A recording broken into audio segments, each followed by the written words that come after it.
Welcome back, War Room fans. Okay, we're on phase 3, movement operations.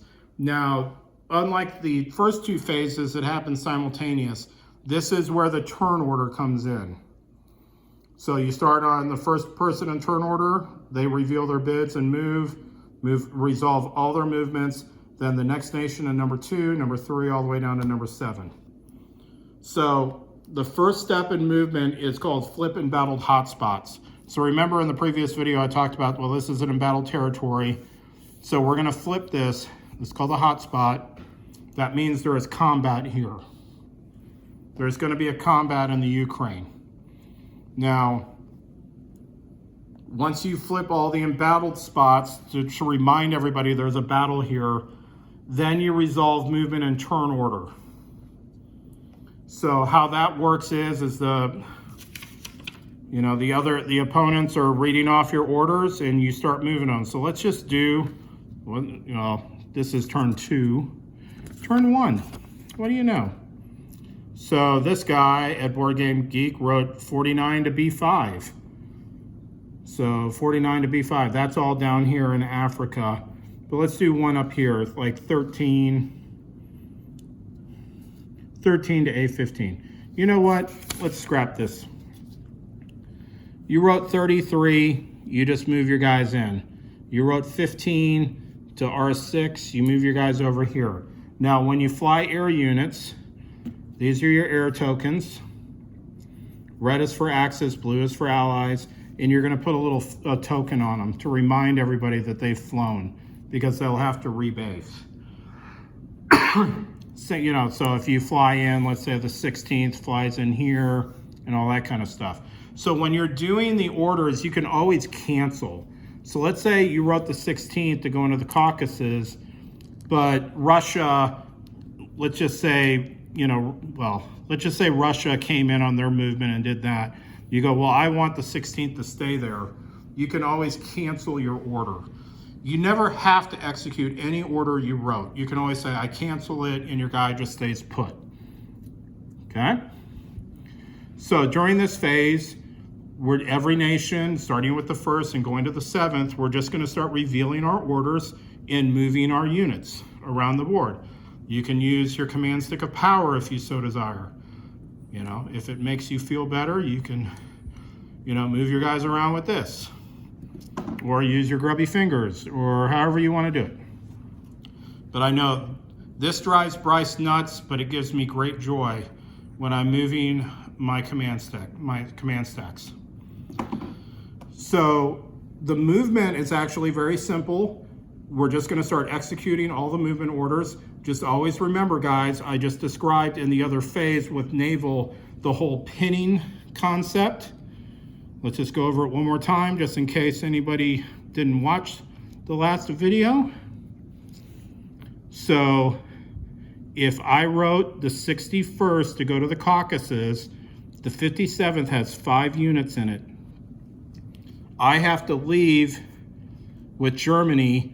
So I wrote the 61st to go here to the Caucasus, but I have to leave 5 units. So the 33rd has 4. So I have to peel off one guy off the 61st into the 33rd to match them, and then the 61st moves in with all its remaining units. That goes back to the writing of the orders, guys, in the last video I did, where the timing of you writing the orders is important. So once we do the movement, we resolve all movement in turn order. Now, I don't have the Pacific map set up, but this is also the phase where the last step 3 is carrier fighter movement. Carrier fighter planes, which look like this, once again, red for Axis, blue for allies. Let's just say the first had a carrier in it. Some guys just leave one on here to remind everybody there's a carrier there. And let's just say the carrier, for whatever reason, is an M4. After all the movement is done, then the carrier planes can fly one territory or stay with their carrier if there's a naval battle. So that's one of the reasons why carriers are very They're not overpowered, but that's a very powerful aspect of carriers, is that after all the movement's done, they get to choose where they go. So they can, like, if, for this example up here, let's just say this is an Allied convoy. My carrier plane has nothing to really do, so he just flies out here, and then we're gonna put another marker out here showing he's doing a convoy raid. So that's the strength of the carrier planes. You get to pick and choose where they go. Sometimes it's not that big of a deal, but sometimes it's really nice to have those carrier planes just sitting there. Okay, so now we've done all our movement. So it's when the movement phase starts, anything that's listed as embattled goes to hotspot to remind us there's a combat. Then we're going to resolve all our movements. And then the last phase is fly any carrier planes one territory.